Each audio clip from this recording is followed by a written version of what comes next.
Salut les ombres, salut Art et Yuri, ici Bueno. Aujourd'hui, nous allons être 4. Nous accueillons une ombre qui nous suit depuis un bon bout de temps et qui nous aide dans nos travaux quotidiens pour ce podcast, en tant qu'animateur et pas en tant qu'invité. Donc aujourd'hui, nous allons accueillir Lex sur le thème de la fétichisation des personnes noires, héritage colonial. Salut les amis, salut Lex, comment vous allez? Salut Bruno, ça va très bien, merci. Et j'espère que toi aussi. Et merci pour cette intro. Merci de m'avoir présenté. Merci. Salut Bruno, bienvenue à toi Alex. Hello Yuri, j'espère que tout le monde va bien. Salut les amis, j'espère que vous allez bien. Bienvenue à toi Alex et mets-toi à l'aise. Merci. Je me suis dit à l'aise, ne vous inquiétez pas. Et aujourd'hui, c'est Lex qui va nous présenter le thème du jour. Alors, je lui laisse la parole afin de nous présenter le sujet. Merci beaucoup Bruno. Encore une fois, merci les gars de m'avoir sur cet épisode. Et c'est un plaisir d'être là. Et sans plus tarder, rentrons dans le vif du sujet du coup. Vous voyez, on dit souvent, on ne choisit pas ce qui nous attire. Mais si c'était justement ça alors le cœur du problème, si le désir n'était pas aussi libre du coup qu'on le croit. Aujourd'hui, comme Bruno l'a dit, nous allons parler de fétichisation coloniale, pas comme d'un truc marginal ou honteux, mais comme d'un héritage, ou du moins une manière d'apprendre à regarder, à désirer et à consommer certains corps. Pendant des siècles, les corps noirs, arabes, asiatiques ont souvent été racontés, sexualisés, parfois exagérés. Et ces récits-là, malheureusement, ils sont pas restés dans les livres d'histoire. Ils sont dans nos fantasmes aujourd'hui, dans nos compliments, dans nos relations. Donc, on va se poser la question aujourd'hui de savoir est-ce que c'est réellement mal? Alors, qui est-ce que ça regarde? Qui définit les codes? Qui est objet et qui est acteur de fétichisation? Et surtout, comment réagir quand on est l'un ou l'autre, quand on est dans l'une ou l'autre des positions. Donc, voilà, on va lancer le sujet et on va parler de la fétichisation. Donc, accrochez-vous bien et c'est parti. Waouh! Mais waouh en fait. Waouh! Mais waouh. Arrêtez, putain, arrêtez. Vraiment, bravo, waouh. Alors, merci Lex pour cette intro magnifique. Je pense qu'il faudrait qu'on commence déjà à définir ce mot. C'est quoi fétichiser quelqu'un? Pour moi, c'est un mot qui est assez complexe. Alors, il y a pas mal de nuances qui se cachent derrière. Et aujourd'hui, grâce à ce podcast, je pense que pour nous et pour les auditeurs, ça va être un peu plus clair. Alors, fétichiser quelqu'un, pour moi, c'est le désirer, non pas pour ce qu'il est, mais pour ce que l'on projette sur cette personne. Alors, on aura peut-être le temps, pendant cette petite heure de podcast, de revenir sur cette définition. Mais moi, en tout cas, c'est la mienne. Je sais pas vous, c'est ce que vous en pensez. Par rapport à la définition de fétichisation, je rejoins Bruno. Pour moi, en fait, quand on parle de fétichisation, c'est le fait de projeter, d'être attiré par quelqu'un, effectivement, pas pour ce que la personne est. C'est-à-dire, on ne fait pas réellement l'exercice de rencontrer la personne telle qu'elle est réellement, mais on se dit, ah, cette personne-là, elle appartient à tel groupe, et du coup, je désire cette personne-là par rapport aux stéréotypes que j'ai dans mon esprit qui concernent ce groupe-là. Un exemple qui est assez courant quand tu es un homme noir et il y a quelqu'un qui va être attiré par toi. Je vais surtout parler dans cet épisode de la fétichisation des corps noirs parce que en tant qu'homme noir, je suis un peu plus concerné, même s'il y a plein d'autres peuples. Hein. Mais dans l'exemple, par exemple, de l'homme noir, on va s'attendre, les acteurs de la fétichisation vont parfois s'attendre à ce que il soit bien monté, à ce qu'il soit un mâle dominant, qu'il soit très viril, parfois même sauvage, bestial, mais sans réellement savoir si la personne est vraiment comme ça. C'est-à-dire on a ces attentes-là, on attend ça de cette personne-là, et si la personne ne nous rejoint pas dans nos attentes, parfois le désir peut totalement en être ébranlé, tu vois. Donc je suis totalement d'accord avec la définition de Bueno. Pour moi, la fétichisation coloniale, et je trouve ça même très bien qu'on le lie à un contexte de colonialisme dès le début de cet épisode, puisque pour moi, c'est le fait de réduire des personnes ou des cultures issues de contextes colonisés à des images, à des fantasmes ou des stéréotypes hérités du regard colonial, qui est souvent exotisant, sexualisé, voire même romantisé parfois. Donc durant cet épisode, et on en parlera de plus en plus en détail au fur et à mesure, on parlera d'exotisation. Donc c'est le fait de voir des personnes non blanches comme mystérieuses, sauvages, plus sensuelles, etc. plutôt que des individus complexes à part entière. et aussi la réduction à des clichés. Donc le corps, la couleur de peau, les traits culturels deviennent des objets de désir ou de curiosité même parfois, déconnectés de l'histoire, de la violence coloniale et des réalités vécues, et aussi la hiérarchie implicite, donc le regard dominant, souvent occidental, blanc, qui consomme l'autre sans se remettre en question. Donc voilà, pour moi c'est ça. Yuri, tu partages la même définition? Oui, je suis totalement d'accord. C'est vraiment, comme vous l'avez tous dit, c'est réduire une personne à des stéréotypes physiques et le limiter à ça, au lieu de voir à la différence de la personne dans sa globalité, pour des traits qui peuvent être communs à toute une personne. C'est un peu comme si un caractère en particulier, une emphase, voire une obsession est mise dessus, et ce caractère suffit à faire de la personne une attirance, en fait. Donc, c'est pas une attirance saine. Donc, je suis totalement d'accord là-dessus. Du coup, mais pourquoi, en fait, il y a ce truc qui est assez contradictoire quand même dans ce mécanisme d'attirance et de désir, si on peut l'appeler comme ça. Ça part d'une base raciste pour aller dans un désir sexuel, c'est-à-dire, je sais pas, j'arrive pas à vraiment le comprendre et je sais pas, à l'expliquer vraiment.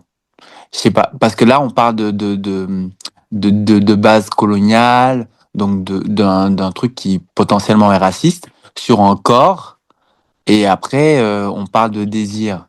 Et je pense que c'est peut-être là le problème dans la compréhension de ce mécanisme. C'est parce que les gens qui sont acteurs peut-être de ce mécanisme ne voient pas le lien, parce qu'ils se sentent pas profondément racistes, et pour autant, ils désirent un corps noir et un corps colonisé. Si je peux essayer déjà c'est pas une réponse finale, hein, mais c'est enfin, un angle de réflexion. Effectivement, c'est clairement ancré dans du racisme, mais déjà, il faut aussi revenir à c'est quoi le racisme, tu vois. Le racisme, c'est enfin, la hiérarchie des groupes ethniques, on va plus en parler. Mais en gros, c'est se baser aussi sur des stéréotypes ou sur les origines des personnes pour les exclure, tu vois. Donc là, quand on revient sur le côté de la fétichisation, c'est un peu ça, c'est-à-dire on prend ces stéréotypes qui, au final, sont des stéréotypes hérités du racisme. Tu vois, si on parle par exemple des femmes noires, la femme noire très chaude, très chaudasse, très excitée, très exotique, au désir toujours ardent. Pareil, la La femme orientale. tigresse.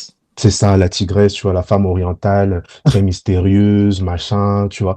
Donc, c'est vrai que c'est pas immédiatement, enfin, je comprends quand on dit que c'est pas facile à comprendre, tu vois, et c'est vrai, mais il faut que les gens qui nous écoutent se mettent bien dans la tête que tout ça part de biais racistes, tu vois, et même si on se dit que c'est positif, même si on se dit, oui, mais de toute façon, c'est un désir, je ne fais rien de mal, euh, la fétichisation, enfin, un stéréotype, c'est toujours un stéréotype, c'est-à-dire tu réduis toujours une personne à une idée reçue, et c'est l'une des définitions, ou du moins c'est l'une des composantes du racisme, tu vois.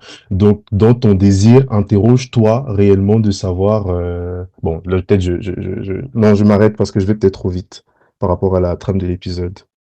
Vous n'avez pas Je compris. pense que pour comprendre ce que tu es en train de dire, il faut revenir vraiment sur un contexte historique pour essayer de situer les éléments. Et pour moi, ça part, comme Lex l'a dit, de biais racistes, mais plus important encore, des biais esclavagistes. Parce qu'à l'époque, quand les hommes occidentaux arrivaient sur les terres africaines, ou afrodescendantes.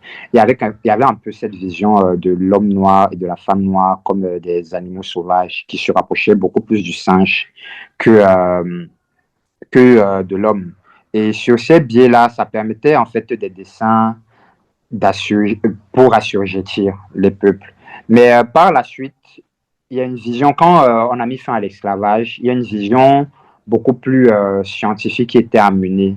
Les hommes noirs et les femmes noires sont devenus des objets d'étude, des objets de désir aussi. Et c'est là qu'on s'est retrouvé en train de mettre des hommes et des femmes dans des zoos pour pouvoir, à la vue au-dessus de tous, pouvoir observer le caractère sexuel, le caractère génitaux. Et le contexte de femmes tigresses est né d'hommes sauvages, virils, avec un zizi proéminent, comme il le disait à l'époque, et est né. Et je pense, à peu près de là, on a schématisé et on est un peu allé sur l'exotisme et c'est devenu vraiment des caractères beaucoup plus sexualisés. Je ne sais pas si vous connaissez l'histoire de la Vénus de la Hautante. Oui, Qui- quand même. Donc, c'était pour nos auditeurs, c'était une femme d'origine sud-africaine qui a été exposée dans son intimité, dans des villes comme Paris et Londres, et présentée pour ses caractères physiques, des fesses proéminents et qu'on rapprochait encore une fois plus à une connotation de singe. Et ça donnait en fait des attributs, on présentait ces attributs comme des attributs sexuels, comme une femme farouche, femme fatale. Et il y avait vraiment ce truc de sexualiser la personne noire au même moment où on essaie de découvrir scientifiquement qui elle était. Donc pour moi, je pense un peu ça vient de là. En fait, c'est assez compliqué. Ça donne le tournis un petit peu parce que de la même manière qu'il y a du racisme, de la déshumanisation, il s'ensuit aussi dans ce cercle vicieux de l'hypersexualisation. Je trouve tout ça un peu intense parce que la fétichisation s'inscrit un peu dans un système où, comme tu l'as dit, Yuri, le corps des personnes colonisées était observé. Tu nous as parlé un peu d'histoire avec l'histoire de Saartjie Baartman, dite la Vénus, qui a été exposée aux yeux de tous, étudiée et mise en scène. La science, l'art et la littérature ont réduit des corps et créé ces images stéréotypées dans l'inconscient collectif, ce qui, pour moi, transforme aujourd'hui le désir en outil de domination. C'est intéressant ce que tu dis, art, parce que c'est exactement ça en fait. C'est utiliser le corps de l'autre. Et quand je dis l'autre ici, c'est la personne colonisée, la personne esclavagisée. En fait, utiliser le système en place, utiliser le système en place et les connaissances en place pour exercer un pouvoir en fait sur le corps de la personne colonisée ou de l'autre du coup à ce moment-là. Donc il y a vraiment un mécanisme de pouvoir où au final, quand tu es une personne racisée, ton corps ne t'appartient plus. Tu n'as plus la possibilité de définir ton corps tel que tu veux. Et si tu t'écartes un peu justement des cancans que le colonisateur ou du moins que la personne non racisée va mettre sur toi, comme j'ai dit au départ, où à un moment, tu n'es plus forcément désiré. Donc, c'est on garde ton corps dans la boîte dans laquelle nous, on décide de la mettre. Et tous ces récits-là, on parle on parle de l'esclavage, on parle de la colonisation. Ça a été du coup retranscrit dans les journaux coloniaux, ça a été retranscrit aussi dans le cinéma et bien évidemment dans le porno, tu vois. Donc c'est vraiment ça qu'il faut garder à l'esprit, c'est que quand on parle de fétichisation, il faut pas qu'on se dise juste que non, c'est un désir, machin, mais c'est vraiment un mécanisme de pouvoir sur les corps, exercer un pouvoir sur les corps des objets de la fétichisation. Il y a toute une histoire. Ouais. Et encore aujourd'hui, parce que je pense que il y a, pour continuer un petit peu ton idée, ce truc de coloniser le corps, c'est aussi mettre à disposition. C'est qu'on a un corps qui est là, qui est exotique, qui n'est pas ce qu'on a l'habitude de voir, de côtoyer, avec qui on n'a pas l'habitude de relationner, donc qui crée déjà un fantasme et sur lequel on a tout un pouvoir, comme tu disais tout à l'heure, de disposition en fait, de dompter. Et il y a ce truc de bestialité aussi, c'est en fait ça va avec. Donc on dompte un animal féroce, on réduit à la civilisation, en civilisation peut-être, je sais pas c'est quoi le terme exact, mais un corps primitif. C'est un peu ça. Et aujourd'hui, on continue aussi à voir ces trucs-là, comme tu l'as dit, dans les films porno et tout, où t'as ce grand black avec un membre exceptionnel, immense, à côté de filles blanches frêles qui demandent à être démontées entre guillemets. Et c'est un peu Pas entre guillemets. Hein. Et pareil pour dans le porno gay, c'est que ces images-là qu'on a en fait finalement, et malheureusement nous tous c'est ce qu'on a vu. Et tout à l'heure tu parles d'hommes bien montés, et je pense que c'est des critères qui finalement s'inscrivent un peu dans nos critères de sélection et de séduction quoi. Et ce que je trouve drôle, surtout à l'époque, bon, drôle, quand je dis drôle, c'est très ironique, évidemment, c'est qu'à l'époque, de la même manière que on mettait les hommes en cage et on se disait que c'était des bêtes sexuelles parce que c'était clairement comme ça qu'ils étaient perçus. De la même manière, à l'opposé, la femme qui était vénérée pour ses formes charnues et animales était violée. Donc, on se retrouve en fait dans un climat très rempli de paradoxes au final où euh, la bête, celle qui est dite étant la bête sexuelle et qu'on voit comme étant une personne dominante, on la domine.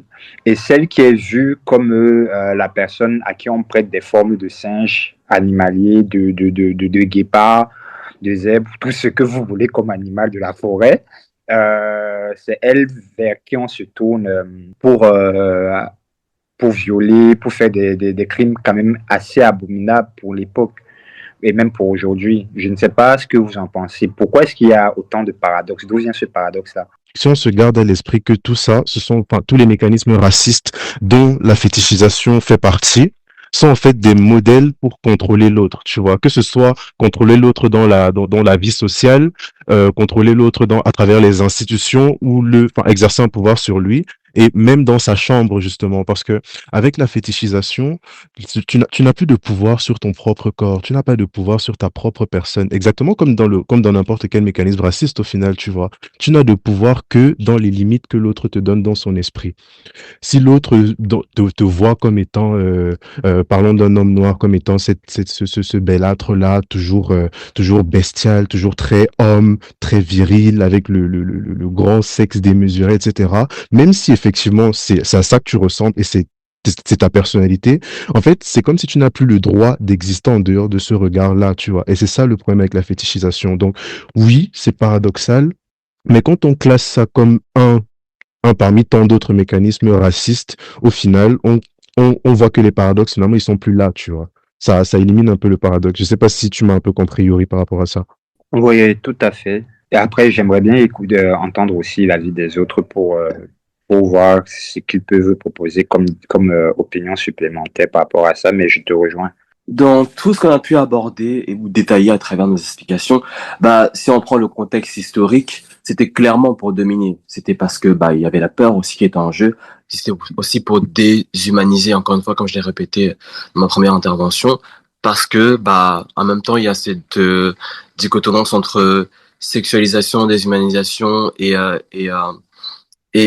fantasme, exotisme aussi qui rentre en jeu. Pour moi, dans le contexte de l'époque, ça permettait à la fois de désirer et en même temps de déshumaniser. Et aujourd'hui encore, malheureusement, ces imaginaires, entre guillemets, continuent de structurer un petit peu le désir et les relations intimes sans un peu plus évoluer dans le contexte actuel. Pour moi, en tout cas, ça a eu un impact à l'époque et actuellement, ça a encore un impact. Donc sinon, non, on n'aborderait pas le thème aujourd'hui. Moi, je suis d'accord avec vous et à travers l'histoire, on peut voir, même si on sort de ce contexte de personnes gays, dans toutes les guerres, on a pu voir que les peuples qu'on a longtemps chassés, opprimés et tout, en fait, les femmes sont souvent violées. Et pour revenir dans la sexualité, c'est pareil. Les personnes trans qu'on insulte à longueur de journée sont victimes d'hypersexualisation aussi d'un autre côté. Et je pense qu'il y a ce truc paradoxal qui se passe dans l'esprit de l'homme, l'homme H, grand H entre guillemets, que moi je ne saurais pas vraiment expliquer. Mais là, si on revient sur le sujet, en ce qui nous concerne là, il y a ce truc, il y a ce concours de pouvoir encore qui revient. Et aujourd'hui, si on doit voir la fétichisation dans nos vies actuelles, les gens nous diront moi j'exerce aucun pouvoir, je ne comprends pas pourquoi en fait vous parlez de pouvoir ou de soumission ou de personnes qu'on essaie de dompter ou quoi que ce soit. Mais je pense que l'idée de la fétichisation, comme on l'a pu voir au niveau colonial, historique, en tout cas pour son explication, aujourd'hui, elle se transmet peut-être autrement. Les critères restent, donc basés sur le corps, basés sur l'origine ethnique de la personne, mais elle se traduit différemment dans la société. Et on parlait tout à l'heure de sexe, de sexe énorme pour l'homme, de femmes plutôt, comment dire, avec des formes généreuses, plutôt agressives, un peu tigresse, un peu féline. Comment aujourd'hui, moi, c'est ça la question à laquelle j'aimerais j'aimerais qu'on réponde aujourd'hui. Comment aujourd'hui, en tant que personne noire, on peut détruire tous ces critères de sélection qui sont basés sur le racisme d'antan et qui se perdurent aujourd'hui dans nos vies. Ça, tu poses une colle, je pense. Pourquoi je vais utiliser le terme colle ici? Parce que je pense tout simplement que ce biais, ce schéma raciste qui part du désir, a pour autre face aussi le biais de la peur et du rejet, comme Arthur l'a un peu dit. D'ailleurs, il y a un philosophe qui s'appelle Frantz Fanon, qui a mené des études dessus et qui a écrit dessus. Le livre s'appelle Peau noire, masque blanc. Et en fait, de son analyse, ce qu'il lui il expliquait, c'était que le désir part est né du fantasme colonial qui est associé au corps noir qui associe le corps noir comme une sexualité plus primitive et libératrice et qui l'oppose en général à la société blanche qui se veut un peu plus plate, un peu plus, excusez-moi du thème, tiède et plus dans la réserve. Mais il explique aussi dans son livre que la peur et le rejet peut venir ensuite. Pourquoi? Parce que cette même sexualité qui est fantasmée est vraiment perçue comme une menace pour la pureté raciale. C'est-à-dire quoi? C'est-à-dire que le fait même de pouvoir désirer quelque chose qui est tabou ici crée en fait dans ton être davantage de désordre qui peut mener à un profond malaise, voire une agression, qui peut se transmettre vis-à-vis d'un lynchage, des ségrégations raciales comme on a vu avec l'apartheid, et voire plus aujourd'hui de l'homophobie particulièrement dirigée vers des personnes racisées, etc. Donc c'est un peu comme si il y a deux univers qui s'opposent très ancrement, très profondément, mais les deux univers viennent d'une même pièce. Est-ce que il est réellement possible aujourd'hui de déconstruire ces biais-là sans s'attaquer à la source qui, honnêtement, moi, tu me poses une colle. Parce que je pense que le problème, il est trop. Mais pour le déconstruire, c'est à quel niveau? C'est le déconstruire dans le sens où les personnes concernées par la fétichisation doivent le déconstruire, ou le regard que les autres posent sur elles, qui eux doivent le déconstruire? Je pense, que il faut déconstruire justement dans les deux sens. Que tu sois acteur ou que tu sois objet de fétichisation, tu vois. Et par rapport aux acteurs, toi, personne noire qui pense voilà que tu subis de la fétichisation de la part d'une personne blanche, disons ça comme ça, tu peux poser la question à la personne, ou du moins la personne peut se poser la question de manière vraiment très honnête d'un point de vue intellectuel, c'est d'où est-ce que vient ce désir, tu vois, qui m'a appris ça. Imaginons par exemple que tu as une personne, je vais vous donner un exemple, c'est un peu anecdotique pardon, mais j'avais une manager à l'époque quand je travaillais en job étudiant dans la grande distribution, qui habitait, elle a vécu dans le Nord toute sa vie. Elle a vécu dans le Nord toute sa vie, donc elle avait les seuls noirs qu'elle avait vus dans sa vie, c'était seulement à la télé, machin et tout. Et du coup, quand elle est arrivée sur Paris, elle s'est rendue compte que toutes les personnes avec qui elle est sortie, avec qui elle a même fait des enfants, parce qu'elle a eu 2 enfants avec 2 pères différents, tous 2 noirs. Pourtant, elle venait d'un petit village très raciste dans le Nord. Elle est sortie qu'avec des noirs au final, tu vois.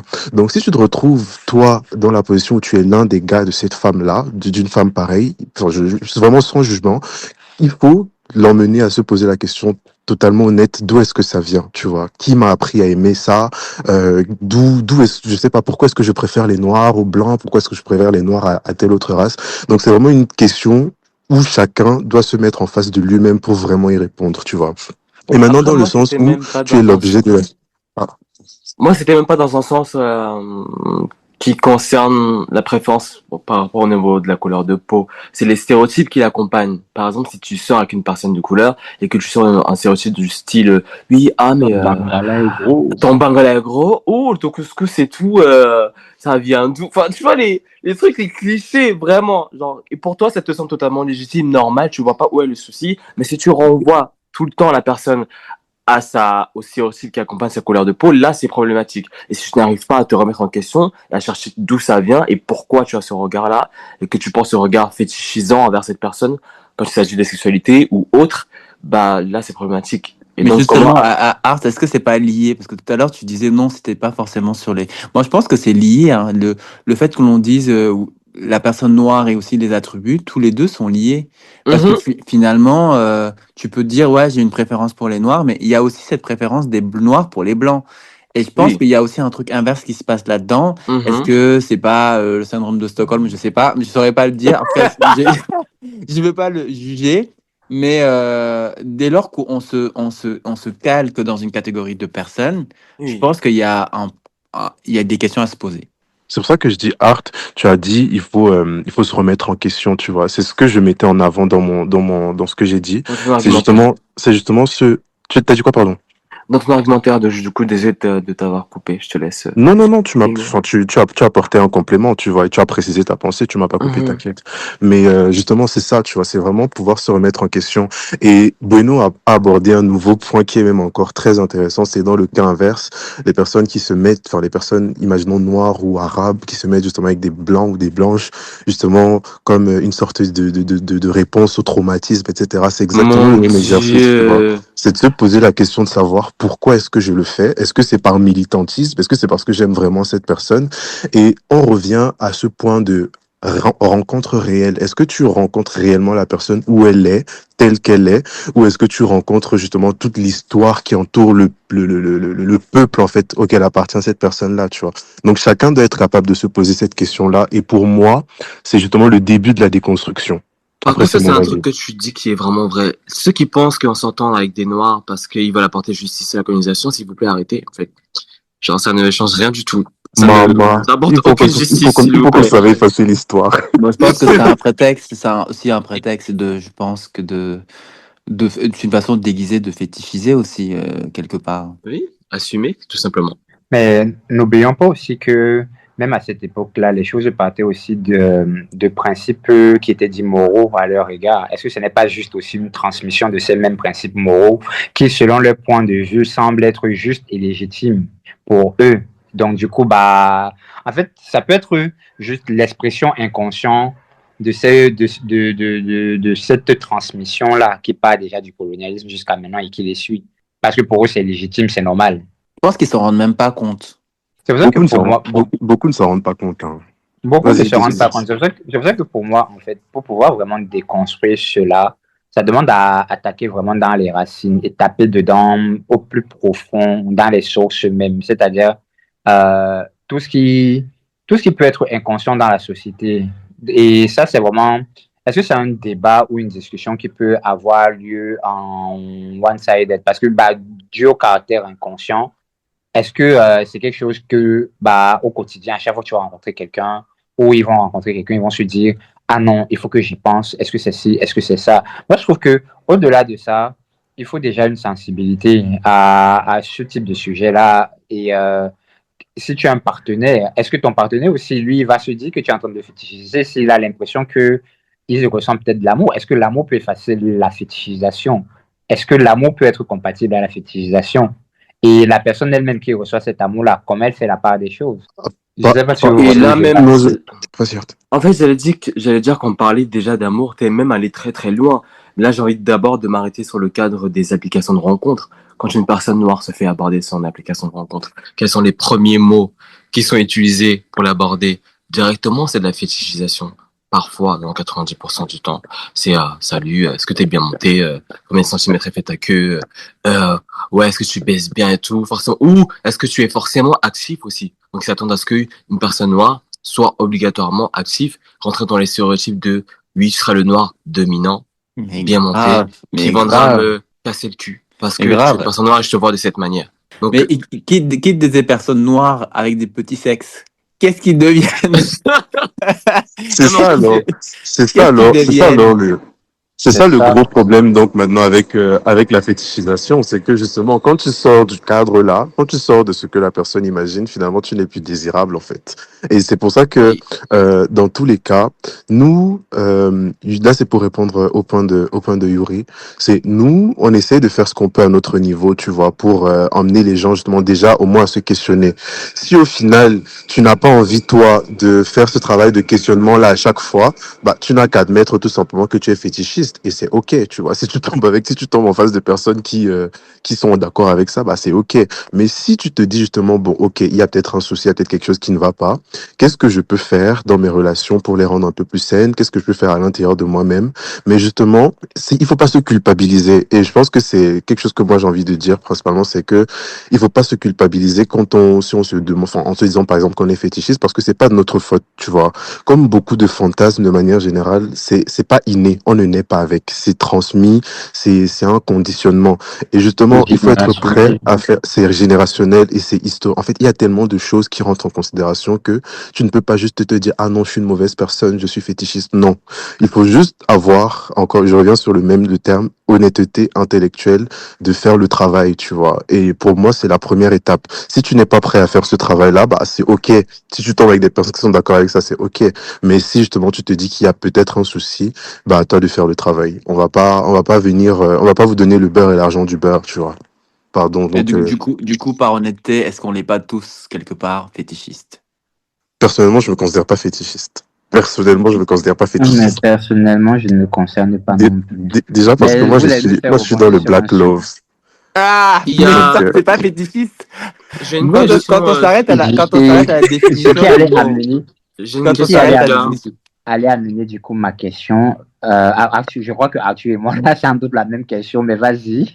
En fait, je sais Parce pas que si on a j'avais la mon même, avis mais là-bas. peut-être. Parce que vu qu'on est un peu sur le sujet de la sexualité, est-ce que vous pensez qu'il y a une frontière entre fétichisation et fantasme? Je pense qu'il y a un lien entre les deux, que le fantasme découle de la fétichisation. c'est C'est sûr, exactement ce que je veux dire. je suis totalement d'accord. Le Je suis Je pense fantasme. qu'il totalement y a un d'accord. lien. Mais si Je vous me laisse Bruno permettez, terminer. est-ce que on n'est pas tous quelque part fétichistes? Non, on pose pas cette question. Non, mais attends, mais... Merci les amis Arthur et Lex pour cette première partie sur le thème très complexe de la fétichisation des personnes noires. Ce thème a été très riche, du coup on a un peu dérapé, donc on vous propose de suivre la suite dans un deuxième épisode, dans une deuxième partie. Nous avons parlé des origines de ce mécanisme basé sur le racisme, et sur la deuxième partie, nous allons parler des conséquences de ce mécanisme dans nos vies actuelles et comment on pourrait le changer ce regard sur l'autre, sur nous-mêmes. Merci les amis, à la prochaine, merci à Art et Yuri, à très bientôt.